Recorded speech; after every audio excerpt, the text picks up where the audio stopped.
Good day to you. Hyvää päivää teille. And it's a joy to be back in Finland after some years. On ilo olla taas Suomessa muutamien vuosien jälkeen. And what a joy to meet together around the Word of God. Ja mikä ilo kokoontua yhdessä Jumalan sanan äärelle. And our subject is going to be the way God touches the brokenhearted. Ja meidän aiheemme on se, miten Jumala koskettaa niitä, joilla on särkynyt sydän. And we're going to look at different things, mainly from the book of Genesis. Ja katsomme joitain asioita pääasiassa ensimmäisestä Mooseksen kirjasta. But also from some chapters in the New Testament. Mutta myös joitakin Raamatun kohtia Uudesta testamentista. Now we live in a broken world. Elämme rikkinäisessä maailmassa. There are many people who seem to have a life that seems okay. On paljon ihmisiä, joiden elämä näyttää olevan okei. But every life is broken. Mutta jokainen elämä on murtunut. There are two great aspects to sin. On kaksi semmoista suurta näkökulmaa syntiin. The first is the chaos of human lust. Ensimmäisenä on kaos, joka johtuu inhimillisestä himoista. Lust, Desire. Yes. Things that people do because they cannot control themselves. Siis asioista, joita ihmiset tekevät, koska he eivät pysty kontrolloimaan itseään. So we all know about the murders, the adulteries, all those terrible things. Tiedämme murhat ja aviorikokset ja kaikki tällaiset kauheat asiat. James says, where does war come from? Jaakob kysyy, että mistä sota tulee. The pride, the desire, all these things make people fight and have wars. Ylpeys ja halut saavat ihmiset taistelemaan sotia. And of course these things will not finish until Christ returns. Ja nämä asiat eivät tietenkään lopu ennen kuin Kristus palaa. So that's one side of sin. Tämä on siis yksi puoli syntiä. And people fight to control themselves and they fail. Ihmiset kamppailevat pystyäkseen hallitsemaan itseään, mutta he epäonnistuvat. But there is another side to sin. Mutta synnissä on myös toinen puoli. There are many people who are not criminals. On paljon ihmisiä, jotka eivät ole rikollisia. They have their life in good control. Heillä on elämä hyvin järjestyksessä. They have a happy family. Onnellinen perhe. There are people like that. On olemassa tällaisia ihmisiä. Many people like that. Paljon tällaisia ihmisiä. But their aspect of sin is no meaning to life. Mutta heidän näkökulmansa syntiin on se, että elämällä ei ole merkitystä. There is a great emptiness of heart. On valtava sydämen tyhjyys. And every human being needs healing. Ja jokainen ihminen tarvitsee parantumista. The drug addict, huumeiden käyttäjät, the prostitute, prostituoidut, the immoral person, moraalittomat ihmiset, the moral man, ja sitten moraaliset ihmiset, successful businessman, onnistuneet liikemiehet. Everybody needs healing. Jokainen tarvitsee parantumista. And there is healing for the brokenhearted. Ja on olemassa parantuminen niille, joilla on särkynyt sydän. It is so interesting to read and understand in the Bible that sin is often a symptom. On tärkeää ymmärtää Raamatusta, että synti on usein oire. And that is why people become alcoholics. Ja siksi ihmiset tulevat esimerkiksi alkoholisteiksi. They use it to cover the pain of the heart. He käyttävät alkoholia peittääkseen sydämen tuskan. Nothing can heal the heart except the love of God. Mikään muu ei voi kuitenkaan sydäntä parantaa kuin Jumalan rakkaus. But thank God there is love. Mutta kiitos Jumalalle siitä, että on olemassa rakkaus. For the worst person. Jopa huonoimmalle ihmiselle. And for the best person. Ja parhaalle ihmiselle. There is love because we all need the love of God. On olemassa rakkaus ja me tarvitsemme kaikki Jumalan rakkautta. And I pray that each one of us will come to surrender to this wonderful healing love of God. Ja toivon, että me kaikki voisimme antautua tälle Jumalan parantavalle rakkaudelle. So this is our subject for these in my sessions these days, we're going to look at the healing power of the love of God. Tämä on siis aiheeni tällä viikolla. Tarkastelemme Jumalan parantavaa rakkautta. And we're going to look in the book of Genesis. Katsomme tätä ensimmäistä Mooseksen kirjaa. Because when we consider these things, we need to see what went wrong in the beginning. Kun tarkastelemme tätä aihepiiriä, niin meidän tulee nähdä, että mikä meni aivan alussa pieleen. And of course we know that Adam was made in the arms of God.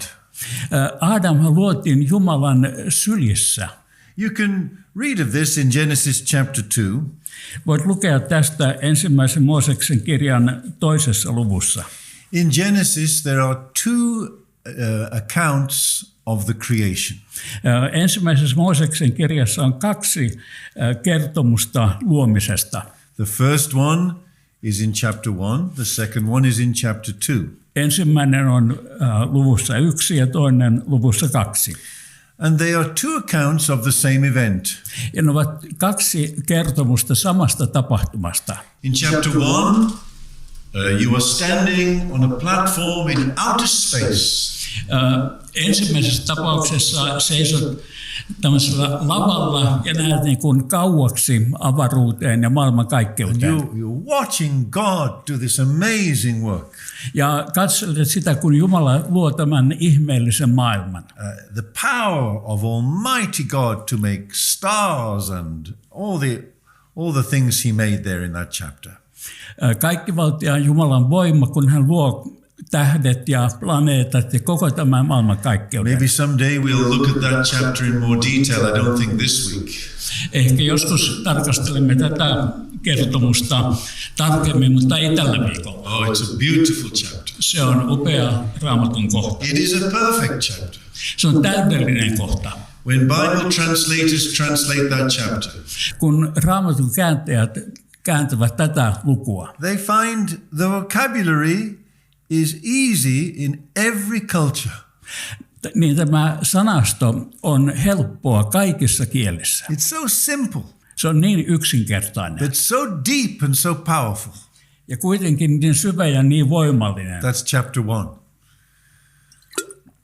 Ensimmäisen luvun. And also you can study this in your own time. There are the 10 commandments in chapter 1. Ja huomaat, että tässä luvussa 1 on 10 käskyä. Not 10 law commandments, not moral commandments. Ei 10 tämmöistä moraalista käskyä, but creation commandments. Vaan luomiskäskyä. Let there be. Tulkoon. And you can find them there in chapter 1. Ja sinä löydät ne sieltä luvusta 1. So there is God creating the world from a platform, and we see it from a platform in outer space.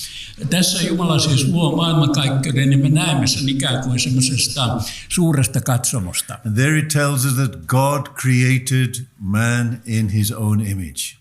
Ja sanotaan, että Jumala loi ihmisen omaksi kuvakseen. He made us to be like God. Hän loi meidät olemaan Jumalan kaltaisia. He didn't make us to be God. Hän ei luonut meitä jumaliksi. But to share in his life, his character. Vaan että voisimme olla yhteydessä häneen, jakaa elämää hänen kanssaan. And there are aspects to you and me that are like God. Ja sinussa ja minussa on piirteitä, jotka ovat Jumalan kaltaisia. What are they? Mitä ne ovat? Well, the first one is that we can think.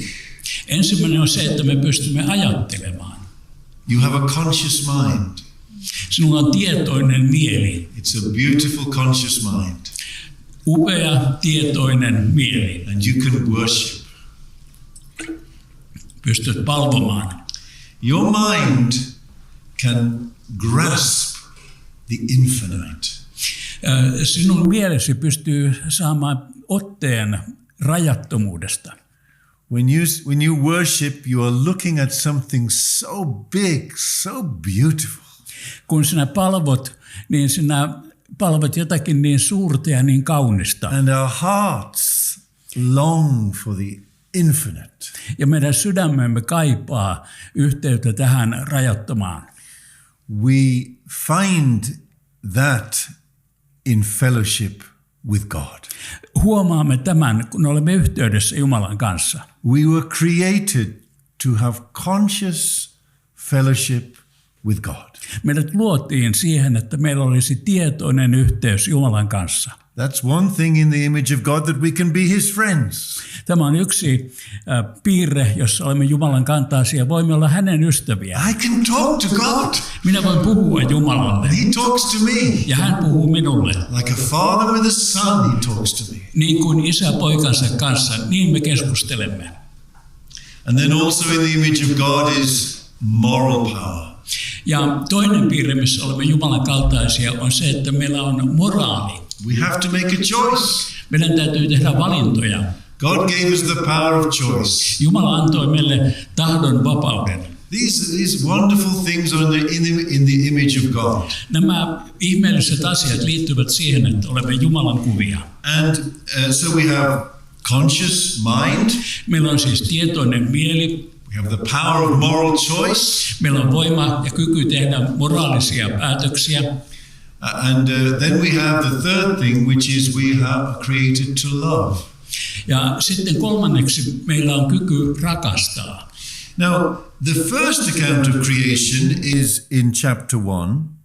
Ensimmäinen kuvaus luomisesta tapahtuu siis tässä luvussa 1. And there in verse 27. Ja siellä jakeessa 27. Jumala loi ihmisen omaksi kuvakseen. The image of God he created. Jumalan kuvaksi hän loi hänet. Male and female he created them. Mieheksi ja naiseksi hän loi heidät. But then on chapter 2, mutta sitten luvussa 2. we are no longer on a platform in outer space. Me ei olekaan enää siellä suuressa katsomossa. We are down on the ground. Olemme täällä maan päällä. We're in a place on the earth where we see God make man from the dust. Olemme paikassa maan päällä ja näemme, miten Jumala tekee ihmisen maan tomusta. Verse 7 of chapter 2. Jae 7. Sitten Herra Jumala muovasi ihmisen maan tomusta ja puhalsi hänen sieraimiinsa elämän hengen. Näin ihmisestä tuli elävä sielu. What an amazing statement it is.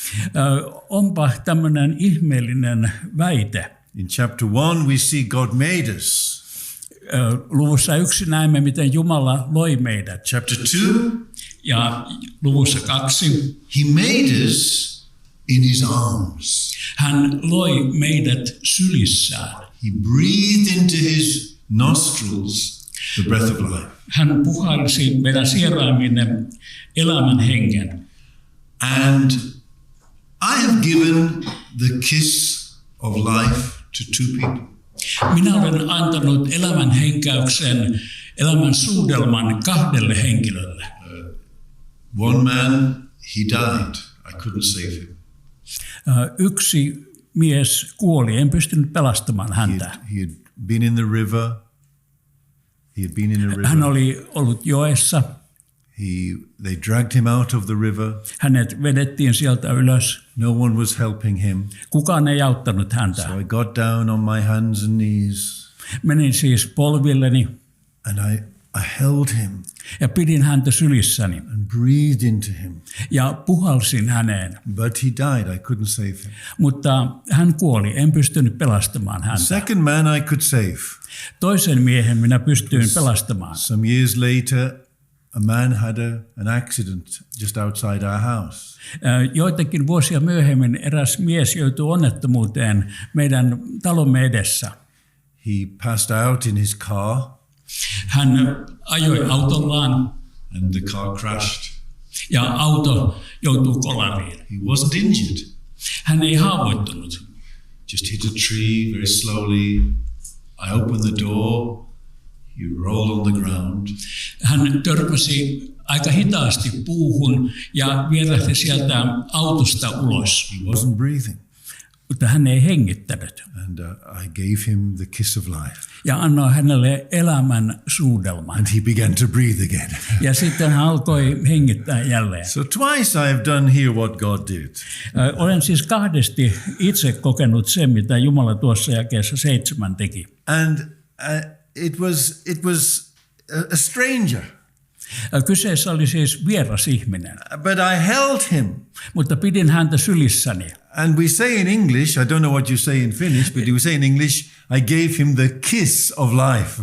Englannin kielessä sanotaan tätä tekohengitystilannetta, että antaa elämän suudelman. Käytetään tämmöistä sanontaa. Is it the same in Finnish? No. It's No. probably just a poetic way of saying it in English. Ehkä se on vain Englannissa semmoinen runollinen tapa ilmaista tämä asia. But you see that word in English, it's because of you do something that normally you would never do to a stranger. Kun teet tällaista, mitä et tavallisesti ollenkaan tekisi vieraalle ihmiselle. And I gave him something that he needed. He needed breath. Annoin näille miehille siis jotakin sellaista, mitä he tarvitsivat. Annoin heille ilmaa. Now that man I saved, he lived. Sen miehen, jonka sitä kolarista pelastin, hän pystyi elämään. The emergency vehicle came, they carried him away. Ambulanssi tuli ja hänet vietiin pois. I don't know his name, I never saw him again. En tiedä hänen nimeään, en ole koskaan nähnyt häntä sitten sen jälkeen. But he didn't even open his eyes. Hän ei edes avannut silmiään. But when Adam was formed of the dust of the ground, Mutta kun Aatami luotiin ja muovattiin siitä maan tomusta, and God breathed into his nostrils, ja Jumala puhalsi hänen sieraimiinsa, his eyes opened. hänen silmänsä avautuivat. And the first thing he saw was Ja ensimmäinen asia, minkä hän näki, oli the face of the person who was breathing into him. sen henkilön kasvot, joka oli puhaltanut häneen tämän ilman. If that man had opened his eyes, he would have had a shock because he would have seen my face. Jos se mies, jota minä autoin, olisi nähnyt kasvun, niin hän olisi saanut shokin nähtyä minun And I would kasvuni. have to say, don't worry, it's okay. I'm just, I'm going in a minute. Olisin sanonut hänelle, että älä nyt huolestu, että kyllä mä tästä lähden pois. But when Adam opened his eyes, Mutta kun Aatami avasi silmänsä, the face of God. siinä olivatkin Jumalan kasvot. Now, God also, you see, I held those men like this. I held them. I had to touch them. Minä kosketin näitä kahta miestä, pidin heitä siis sylissäni. And that's what God did. Ja juuri tätä Jumala tekee. When Adam received the breath of life, Kun Adam sai tämän elämän henkäyksen, came to life in the arms of God. hän tuli eläväksi Jumalan käsivarsilla. Protection, feeling of safety. Suojelu, parantaminen ja turvallisuus. Oh, it's beautiful. Kaunista. Jesus said later for his children, Jeesus sanoi myöhemmin for you, sinulle ja minulle, Me. hänen lapsilleen. he said, no one can take you out of the Father's hand. Kukaan ei pysty ottamaan teitä pois Isän sylistä. Yeah, you're in the Father's arms. Sä olet Jumalan käsivarsilla, When it Isän talks käsivarsilla. about Jesus Kun puhutaan Jeesuksesta, revealing God että hän ilmaisee meille, millainen Jumala on. in John chapter 1, Johanneksen ensimmäisessä John luvussa. says, no one has seen God at any time, Siellä sanotaan, että Jumala ei ole kukaan koskaan nähnyt. but the only begotten Son who is in the bosom of the Father. Mutta ainoa poika, joka on Jumalan sylissä, That's where you want to be. siellähän sinä kaipaisit olla. That's where healing takes place. Siellä paraneminen tapahtuu. And there are different levels of healing, Ja on eri tasoista parantumista. but the deepest Mutta syvin is to know the love of the Father. on tuntea Isän rakkaus. Yeah. And I know that each one of us in this room needs healing. Ja tiedän, että jokainen tässä huoneessa tarvitsee parantumista. There are dark places we go to On pimeitä paikkoja, jonne menemme, where we feel lost, we feel alone, jossa koemme olemme eksyksissä ja yksin. we feel empty. Ja koemme olemme tyhjäksi. We need to come to the Father's arms. Meidän täytyy tulla Isän syliin. So this second account, here is Adam being formed and he receives the breath of life. Ja tässä toisessa luomiskuvauksessa Adam siis muotoillaan ja hän saa tämän elämän Man henkäyksen. became a living soul. Ihmisestä tuli elävä sielu. And that phrase really refers to his conscious mind. Ja tämä jae viittaa hänen tietoiseen mieleensä. So he looked at God and he said, wow! Hän katsoi Jumalaa ja sanoi, wow! Oh, you see, Finnish takes its words from English. Huomaat, että suomi on omaksunut englanninkielisiä sanoja, wow! Or maybe we got it from Finnish, I don't know. Ehkä me saimme sen suomen kielestä. You see, that's international language, isn't it? Wow! Tämä on kansainvälistä kieltä. I think Wow! even Chinese people could understand that. Jopa kiinalaiset ymmärtäisivät tätä. It's this in our hearts. Wow, look at God. Meidän sydämissämme tämä huokaus, että katsoo Jumalaa. I have seen Niagara Falls. Olen nähnyt Niagaran putoukset. I've seen it actually about 3 or 4 times. Olen nähnyt ne 3-4 kertaa. When I saw it the first time, Kun näin ne ensimmäisen kerran, yeah, every time you say, wow, look at that. joka kerta sitä tulee sanottua, että vau, look. katsopas. You take your photo, you look, Take your photo. Katsot, otat valokuvia, otat valokuvia. But after some short time, Mutta sitten lyhyen ajan päästä you go and have a coffee. menet kahville. But when I see God in worship, Mutta kun näen Jumalan ylistyksessä, impact on my soul. se vaikutus minun sieluihin. The Niagara Falls didn't give me any peace. Ei Niagaran putousten näkeminen vaikuttanut minuun mitään rauhaa. Seeing that didn't heal me. Ei niiden näkeminen parantanut minua. When I see God, Mutta kun näen Jumalan, I see love. näen rakkauden. I have seen love. Minä olen nähnyt rakkauden. Pure love. Puhtaan rakkauden. God is love. Jumala on rakkaus. And that's not like a waterfall. Ja siinä ei ole kysymys mistään vesiputouksesta, Physical waterfall. tämmöisestä fyysisestä It's vesiputouksesta. something that reaches deep inside me and changes me. Se on jotakin sellaista, mikä ulottuu syvälle minuun ja muuttaa minua. God wants to open our eyes to see God. Jumala haluaa avata meidän silmämme, että näkisimme Jumalaa. He will hold you in his arms. Hän pitää sinua käsissään, breathe into you the Holy Spirit. puhaltaa sinuun pyhän hengen. You'll come alive. Tulet eläväksi, You'll worship. palvot, And your soul will never be the same again. ja sinun sielusi ei ole koskaan enää sama. That's going to happen again this week. Se tulee tapahtumaan jälleen tällä viikolla. We're here for you, Lord. Breathe into us the breath of life. Käännymme sinun puoleesi, Herra, puhalla meihin elämän henki. We've come to study the Bible, Olemme tulleet tutkimaan Raamattua, but most of all, we've come To receive the breath of life. mutta ennen kaikkea olemme tulleet ottamaan vastaan elämän henkeyksen. So in this section we have the conscious mind there in verse 7, man became a living soul. Tässä jaksossa meillä on siis tämä tietoinen mieli, ihmisestä tuli elävä sielu. That's very beautiful. Se on hyvin kaunista. Human beings are unique. Inhimilliset olennot ovat ainutlaatuisia. You know, a human being can look at a sunset and say, look at that.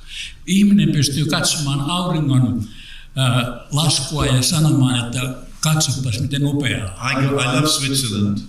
Rakastan Sveitsiä. Oh, the mountains, I love them. Rakastan niitä vuoria. And I go up there, and there are lots of cows in Switzerland.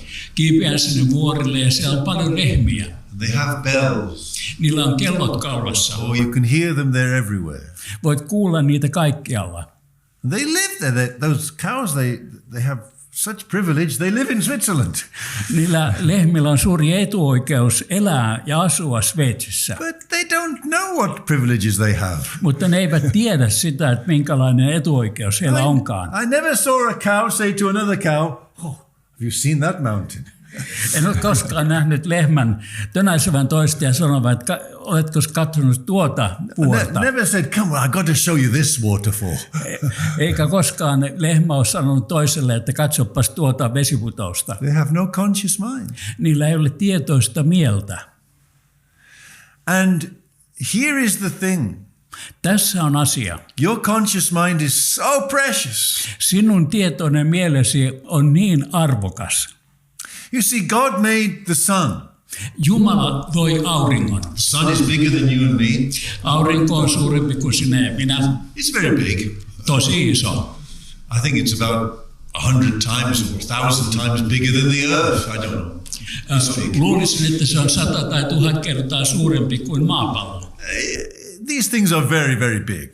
Nämä asiat on tosi suuria. And there are stars that are 1,000 times bigger than our sun. Ja sitten on planeettoja, jotka ovat 1000 kerran suurempia kuin aurinko. It's amazing. Hämmästyttävää. But you Mutta sinä are more important to God than the stars, olet paljon tärkeämpi Jumalalle kuin tähdet, than the trees, kuin puut, than the flowers. kuin kukat. Why? Miksi? Because you can be a friend to God. Koska sinä voit olla Jumalan ystävä. The star can glorify God, Tähti pystyy kyllä kirkastamaan Jumalaa, but the star can't speak to God. mutta tähti ei pysty puhumaan Jumalalle. The star cannot say, I love you. Tähti ei pysty sanomaan, minä rakastan sinua. The star has no consciousness. Tähdellä ei ole tietoisuutta, But you have. mutta sinulla on. And you have the power to bring joy to God. Ja sinulla on voima tuoda iloa Jumalalle. When you say, oh God, I love you. Kun sinä sanot, oi Jumala, rakastan sinua. God's heart, oh, it's so joyful. Jumalan sydän tulee iloiseksi. I have children. Minulla on lapsia. They're all grown up now. He ovat tosin aikuisia jo. When they say, Dad, I love you. Mutta kun he sanovat, isi, rakastan sinua, I get so happy. tulen niin onnelliseksi. Now that's the most precious thing in my life. Se on kaikkein arvokkaan asia minun elämässä. So conscious mind. Siis tietoinen mieli.